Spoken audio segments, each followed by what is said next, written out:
Vamos lá, vamos começar o dia, gente, com muita informação importante. Olha só, no Brasil, cerca de 28 mil crianças nascem com problemas cardíacos por ano. O que pode ajudar a salvar a vida desses pequenos é o diagnóstico precoce e também a informação. Quem fala com a gente sobre esse assunto é o cardiologista José Leitão. Muito bom dia, doutor José Leitão. Seja muito bem-vindo aqui ao Bem Assim. Sempre muito bom contar com pessoas que estão aqui dispostas a nos passar informações sobre esses assuntos tão importantes. Doutor, já começo perguntando aqui com outro dado. Segundo dados da Organização Mundial de Saúde, no Brasil, a cada 100 bebês nascidos vivos, um é cardiopata. Qual que é a avaliação sobre esse dado? Esses números, eles também seguem aqui em Alagoas? Sim, seguem sim. A média brasileira são de mais ou menos 3 milhões de nascidos vivos. Então, nascem em média no Brasil 24 mil crianças portadoras de cardiopatia congênita. Em Alagoas, baseado nos dados de 2016, nós temos uma média de 482 crianças. Tá?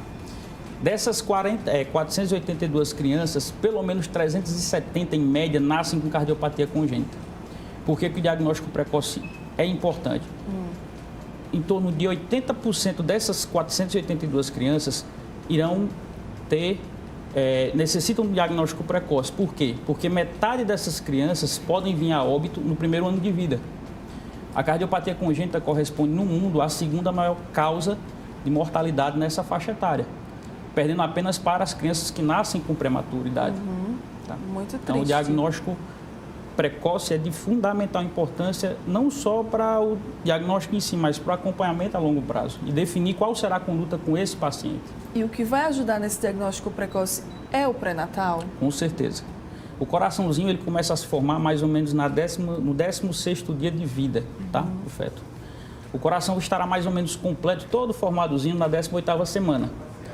É importante definir que o ecocardiograma fetal é de fundamental importância para esse diagnóstico. Ele é realizado em torno da 24ª a 28ª semana de gestação. Certo. E através desse exame nós conseguimos fazer esse diagnóstico precoce, fazer o acompanhamento dessa mãe, certo? O acompanhamento desse feto também e definir onde essa criança irá nascer, num local mais adequado, num local mais seguro, que dê toda a estrutura necessária para que essa criancinha nasça bem. Certo. Quais são os locais aqui que oferecem atendimento para as crianças que têm cardiopatia pelo SUS? A gente tem aqui em Alagoas essa estrutura disponível? Sim, hoje nós temos. Temos na Casa do Coraçãozinho, que faz parte do complexo do Hospital do Coração, e as gestantes que são diagnosticadas, onde o feto é diagnosticado com alguma cardiopatia fetal ou com algum problema fetal, esse acompanhamento pelo SUS também é realizado no HU, no Hospital Universitário, lá no Tabuleiro. Tá. Quais são os principais tipos de cardiopatias? Nós dividimos em dois grupos principais. As cardiopatias congênitas cianóticas, ou seja, são aquelas onde a criança já nasce roxinha, onde ela já mostra os primeiros sinais da cardiopatia assim que nasce. E as cardiopatias congênitas acianóticas, ou seja, onde a criança nasce rosadinha. Não sei se você chegou a assistir aquele filme Quase Deus. Ainda não. Ainda não, o filme é excelente, recomendo. Tá. Que fala um pouco da história da cirurgia cardíaca. Sim. E a criança que é operada, que antigamente era chamada de Blue Baby. Por quê? Porque era uma cardiopatia cianótica, onde a criança nascia azulzinha. Por isso esse termo Blue Baby. Ela nascia com essa aparência roxinha, Isso. né? Normalmente é cianose central, que nós chamamos, ao redor da boca, tá? Ou nas mãos. Então é um sinal importante. Normalmente associado a algumas cardiopatias mais complexas. Tá. E o teste do coraçãozinho, doutor, ele é importante? Quando que ele deve ser feito? Em qual momento? É importantíssimo.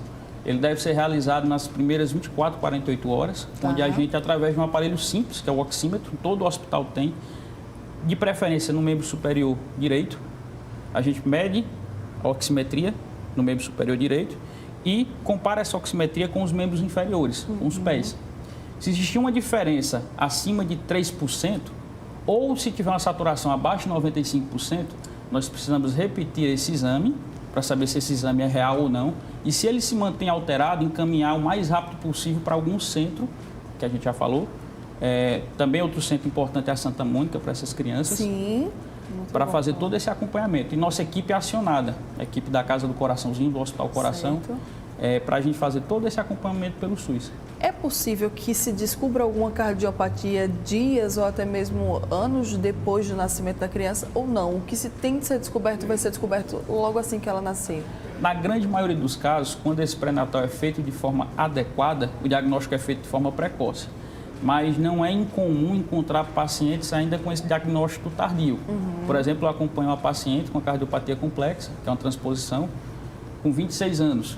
Outra que teve um filho recentemente, com 26 anos, só descobriu durante o parto. Então, não é incomum acontecer isso. Mas o natural é que seja diagnosticado já ou intrafeto, no caso na vida fetal, intrauterina, ou ao nascer. Quais são os sintomas, quais são os sinais de que algo não está indo muito bem com aquela criança? Como eu falei anteriormente, essa criança, quando tem alguma cardiopatia mais complexa, ela pode nascer roxinha, cansada, dispineica. Normalmente ela fica com tiragem intercostal. Mas algumas cardiopatias mais simples, elas se manifestam de uma forma diferente, onde elas só vão se manifestar na segunda década de vida. Sim. Então, normalmente essas crianças podem evoluir com sinais de insuficiência cardíaca, o aumento da área cardíaca, ou na ausculta, no exame físico, apresentar algum sopro. Então, o médico ele vai conseguir, naqueles exames de rotina, descobrir alguma coisa. Isso.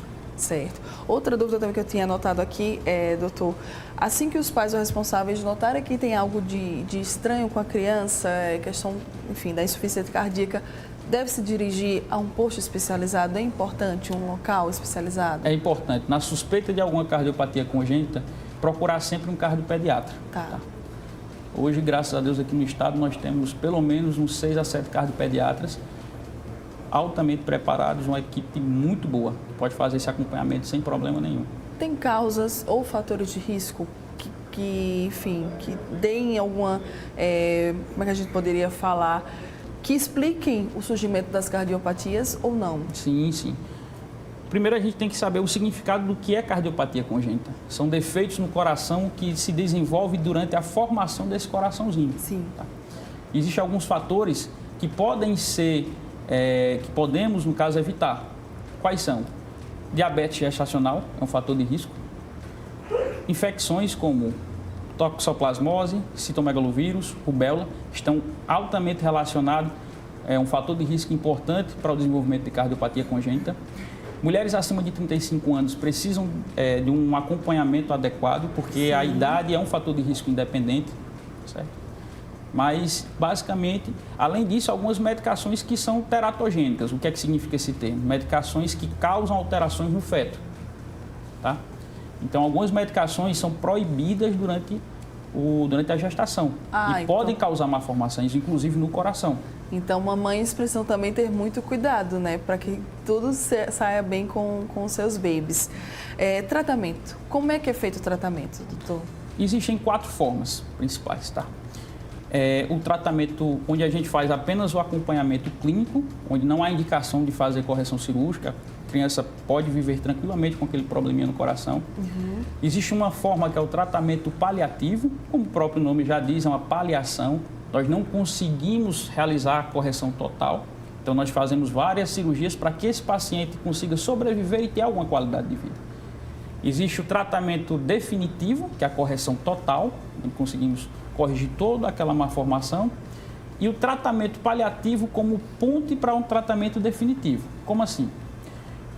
Pacientes, principalmente os prematuros, crianças que nascem com baixo peso, normalmente eles não conseguem tolerar uma correção total, uma cirurgia de grande porte. Sim. Então fazemos um tratamento paliativo para que essa criança ganhe peso e posteriormente possamos fazer uma correção total. Cumprindo todo esse tratamento, pode-se dizer que tem uma vida normal? Claro. Ou ainda vai precisar ficar sempre indo ao médico, tomando alguma medicação? A depender do tipo de cardiopatia congênita. Mas o paciente portador de cardiopatia congênita, ele pode sim ter uma vida normal. Tá? Existe um grupo específico agora de cardiopediatras voltado para a cardiopatia congênita no adulto. Sim. É uma nova especialidade que está surgindo, porque como a cirurgia cardíaca é uma especialidade recente, tratava-se apenas das crianças. Sim. Mas esses pacientes que crescem... Que foram crescendo, né? Que foram crescendo. Exatamente. Precisam de um acompanhamento específico. Então, está surgindo uma nova especialidade, que na Europa já está muito sedimentada, nos Estados Unidos também, e aqui no Brasil nós estamos começando. Então, é possível ter uma vida normal? Com certeza. Doutor, para a gente fechar aqui o nosso bate-papo, dicas, vamos falar de dicas aí para o pessoal de casa, para que a gente possa ter esse diagnóstico precoce e tentar evitar a cardiopatia.